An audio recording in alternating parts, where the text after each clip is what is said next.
En Radio Intereconomía, 100% ciencia, con Mamen del Ojo.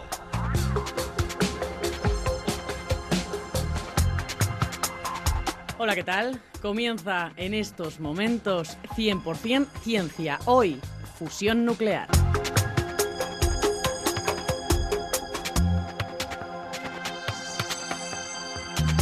Parece una utopía obtener una fuente de energía no contaminante cuya materia prima sea prácticamente inagotable y absolutamente fiable en términos de seguridad, pues ese sueño está cada vez más cerca gracias a la energía por fusión. No existe en el mundo nada más poderoso que una idea a la que le ha llegado su tiempo.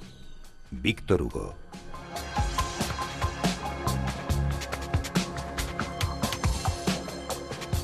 Hemos creado un mundo absolutamente dependiente de la electricidad.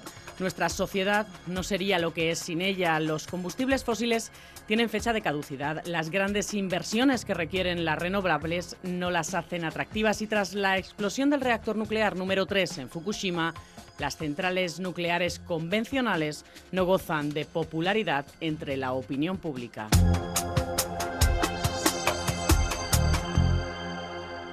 La solución está en las estrellas, pero antes aclaremos conceptos. 100% interesante.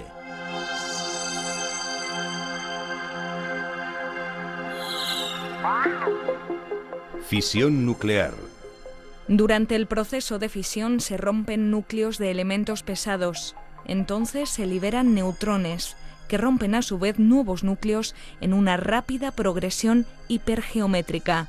En cada rotura se producirá una liberación de energía. Fusión nuclear. Se unen núcleos de elementos ligeros, de nuevo se produce una pérdida de masa con la consiguiente liberación de energía.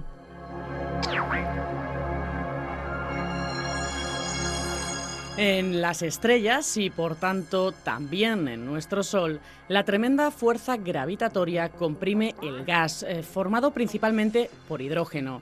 Esta compresión eleva la temperatura. Los núcleos de hidrógeno se separan de sus electrones, produciendo una especie de pasta eléctrica gaseosa comprimida y extremadamente caliente. Un plasma. El plasma es el cuarto estado de la materia. No es ni líquido, ni sólido, ni gaseoso. La mayoría de la materia que existe en el universo se encuentra en el estado de plasma. El calor extremo en las estrellas hace que solo puedan existir en este estado, el plasma.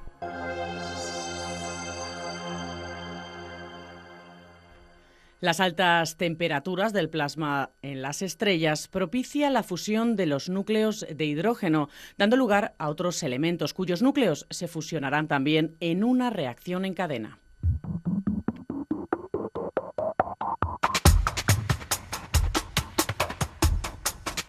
Es este proceso que durante miles de años se produce en las estrellas lo que estamos tratando de imitar a menor escala en la Tierra, un proceso que nos proporcionaría energía por tiempo ilimitado.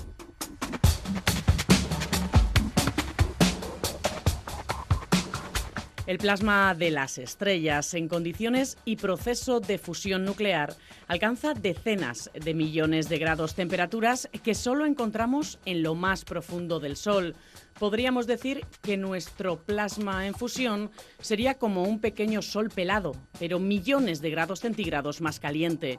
Teniendo en cuenta que la energía radiada por un cuerpo es proporcional a la cuarta potencia de su temperatura absoluta, 1 centímetro cuadrado de nuestro plasma, por decirlo de alguna manera, radia mucho más que 1 centímetro cuadrado de superficie solar. De la variedad de reacciones nucleares que se producen en el Sol, a nosotros nos interesan las que necesitan menos energía para producirse y las que pueden automantenerse. Arrancar todo el proceso requiere mucha energía inicial, pero si todo va bien, obtendremos mucha más. A día de hoy, estas cuestiones todavía no están resueltas de manera satisfactoria.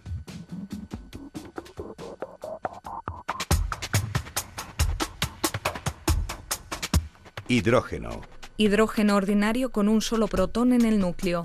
Carga positiva, masa 1. Deuterio.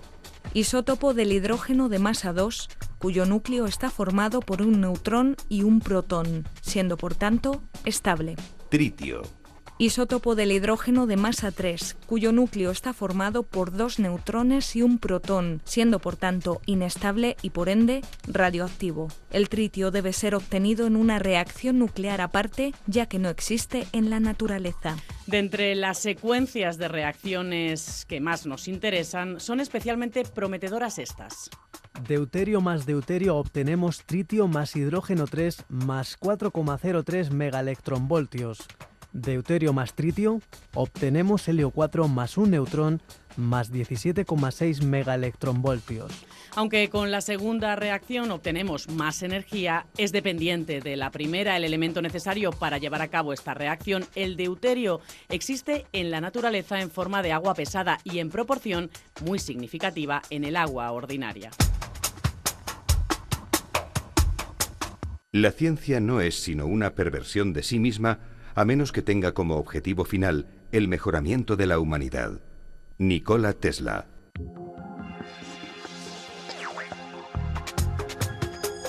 «100% ciencia» con Mamen del Ojo.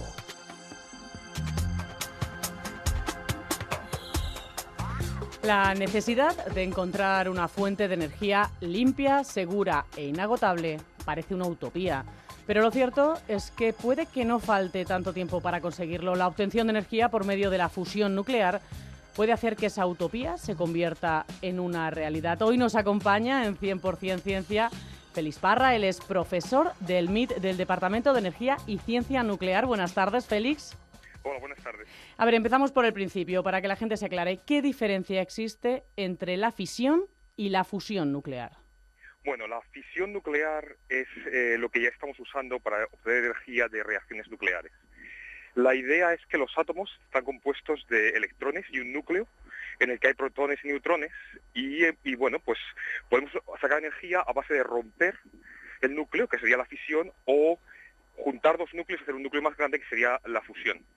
Y esa es la diferencia entre un método y otro. Empleando diferentes elementos de la tabla periódica, ¿verdad? Efectivamente, los elementos más pesados tienden a fisionarse de manera natural, por eso tenemos el plutonio o el uranio, que de manera natural fisionan, y son los que usamos para obtener energía de fisión nuclear. Y luego tenemos elementos ligeros, que aunque cuesta mucho más fusionarlos que fisionar los elementos pesados, tienen también cierta tendencia a fusionarse y crear elementos más pesados. Todo el mundo sabe que la fisión nuclear genera una serie de residuos de los que es muy difícil desprenderse, residuos radioactivos. ¿Es absolutamente limpia esta energía de fusión? ¿Vamos a obtener algún tipo de residuos? Bueno, en principio no. O sea, lo que es la fusión, juntamos hidrógeno y lo que sacamos es helio, y el helio no es un elemento reactivo. Eso sí, lo que pasa es que producimos neutrones de muy alta energía y los materiales se activan un poco, pero eso en principio tiene unas vidas medias muy pequeñas. O sea, se vuelve reactivo por digamos unos años, 2 o 3 años, y luego se calmaría, volvería a ser un material normal. Esto pasaría con cosas como el aluminio, por ejemplo, con el que haríamos la máquina. Estamos hablando, por tanto, de una energía que sí podemos entender que es una energía limpia, que no contamina. Bien, vamos a centrarnos en lo que es la fusión nuclear. Tenemos que juntar esos átomos para que se fusionen. En el núcleo del Sol, esa fusión se hace de forma natural y es la propia presión que hay en el núcleo del Sol la que hace que se fusionen. ¿Cómo podemos hacer aquí en la Tierra, provocar que los átomos se junten? Porque tienden a repelerse. Efectivamente. Lo que pasa en el Sol es que tenemos campos gravitacionales muy fuertes, porque el Sol es muy pesado, ¿no? Tiene mucha materia, y eso produce que la fuerza que tiene pues sea suficiente como para juntar los átomos. Lo que no necesita para conseguir fusión nuclear es, de hecho, conseguir ciertas temperaturas muy altas, que es básicamente calentar el material para que las partículas tengan mucha energía y cuando tengan una colisión, pues se fusionen. Entonces necesitamos temperaturas del orden de 100 millones de grados. Una barbaridad. Es una barbaridad, efectivamente. Y entonces no podemos hacer eso de una manera normal, no puedes tener un contenedor de metal que mantenga eso. Entonces hay 2 maneras de hacerlo. La primera es la que tiene por desgracia una aplicación bélica, que es básicamente uno comprime muy rápidamente material, y en esa compresión tan rápida la temperatura sube mucho, y eso es lo que se hace para fusión nuclear, para aplicación de energía, se hace con láseres, pero hay otra aplicación que es la bélica, que es de hecho bombas de hidrógeno, y se hace con explosivos, se comprime muy rápidamente con explosivos de fisión, de bombas nucleares, y eso produce una explosión. La otra manera de hacerlo sería, en vez de utilizar materiales como metales para contener el material, lo que se hace es, como el material a estas temperaturas muy altas, es lo que se llama un plasma, es un gas que está cargado, tiene carga. Como tenemos carga eléctrica, podemos utilizar campos magnéticos para mantenerlo en un sitio. Podemos utilizar imanes, básicamente, para que no esté el plasma tocando la pared, sino que esté sostenido en algún sitio en vacío. Imanes que además tienen que hacer que ese plasma adquiera una forma determinada. Efectivamente, eso lo que ocurre es que si no tenemos una forma adecuada, el plasma tiende a modificar ese campo magnético y se sale. Hemos hablado antes de que estamos trabajando con hidrógeno. Exactamente, la fusión, ahora mismo los estudios se están realizando con isótopos de hidrógeno, exactamente con deuterio, ¿es correcto? Y tritio. Exactamente. ¿Por qué deuterio y tritio? Porque hay otras combinaciones con las que podemos obtener esa fusión. Resulta que por fenómenos de física cuántica, el deuterio y el tritio, cuando colisionan el uno con el otro, son muy eficientes a la hora de formar fusión. Es porque hay un efecto que se llama tunneling cuántico. ¿Cuánto deuterio? Porque hablábamos al principio de una fuente de energía inagotable. Sí. ¿Cuánto deuterio y cuánto tritio podemos tener? ¿Para cuánto tiempo? Bueno, pues yo de verdad que no soy un experto en estas estimaciones, pero estamos hablando de, por lo que porque la última estimación que oí eran millones de años. Porque el deuterio se puede obtener del agua del mar, y básicamente en una máquina de fusión que esté produciendo pues del orden de gigavatio o cientos de gigavatios, de megavatios, creo que en la máquina sale 1 gramo de material en cada momento, o sea que es bastante poquito. Y el tritio, de hecho, es un producto que producimos de las propias reacciones de fusión. Una vez hecha la fusión, ¿cómo se transforma eso en energía? Eso es básicamente como quemar un material. Lo que estamos haciendo es quemar hidrógeno, pero quemarlo de esta manera nuclear.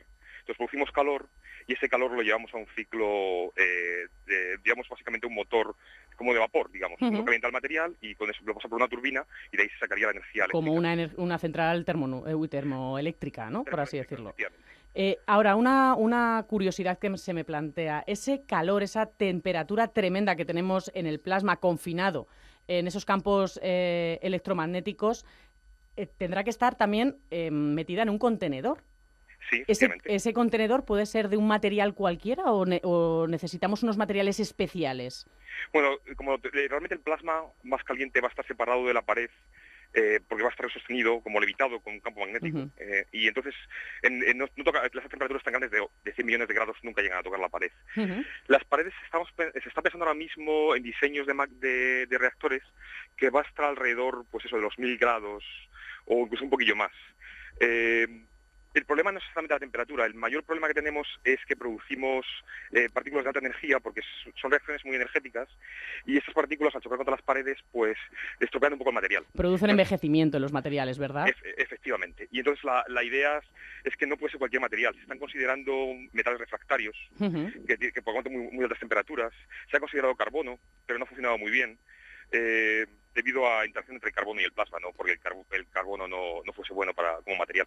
Yo he escuchado algo, a lo mejor estoy diciendo una tontería, pero he escuchado que se estaba utilizando para revestir como revestimiento de las paredes carbón vegetal. Sí, bueno, de coco en concreto. No exactamente carbón vegetal, utilizamos carbono. Es carbono. Sí.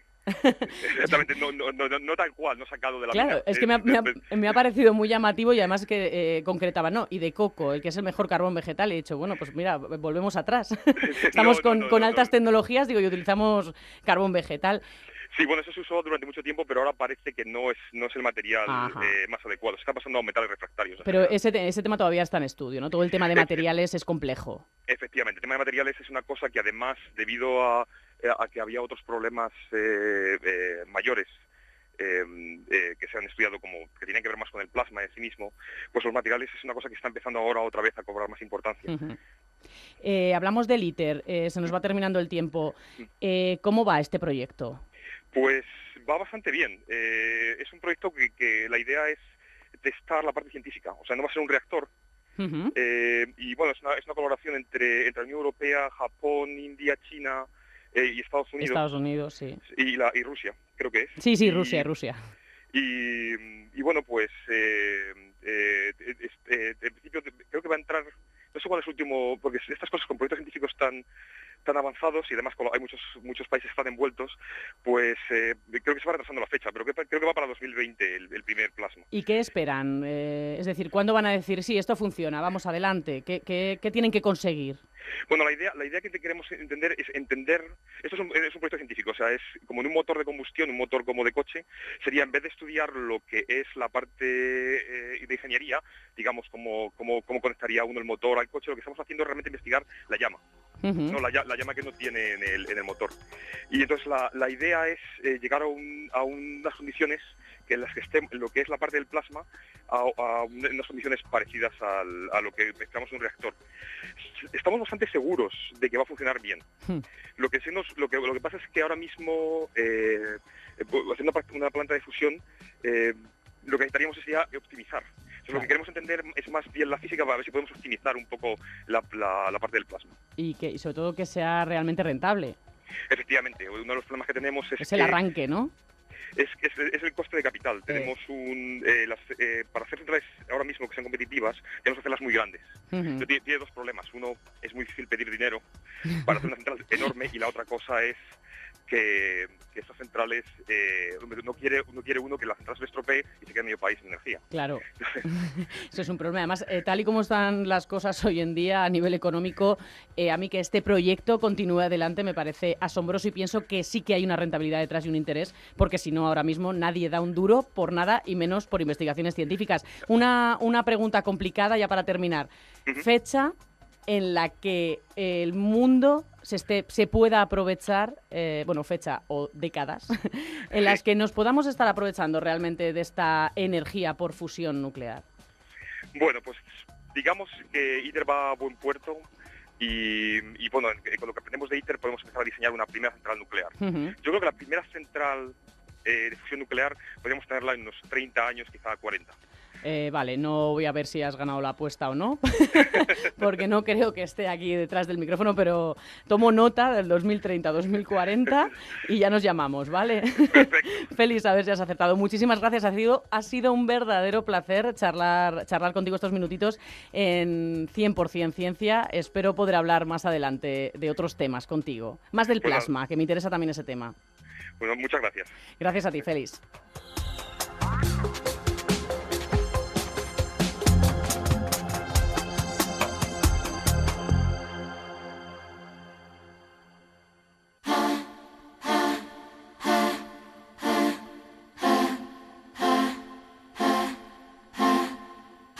«100% Ciencia».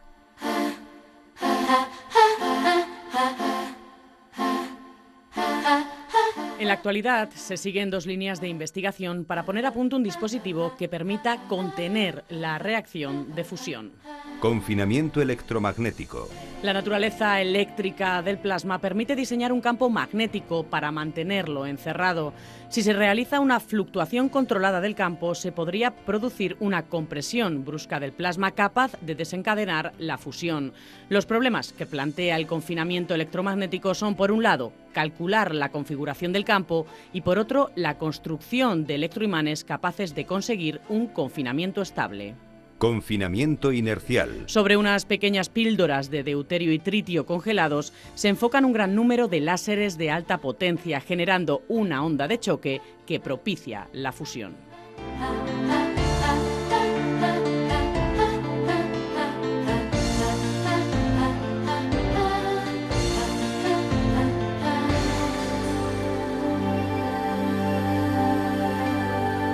Aparte de los problemas de confinamiento del plasma y del mantenimiento de la reacción aún por resolver, existe otro problema, el de los materiales que deben contener ese plasma.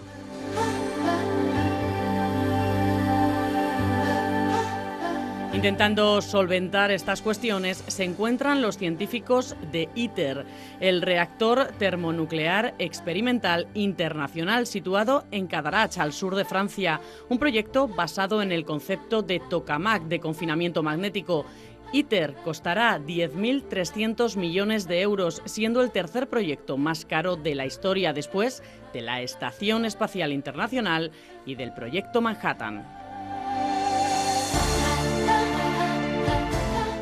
Y hasta aquí lo que ha dado de sí 100% Ciencia esta semana. Recuerda nuestra dirección de correo electrónico ciencia@intereconomia.com y que también estamos en Twitter. Volvemos la semana que viene, después del boletín de las 8 en punto de la tarde.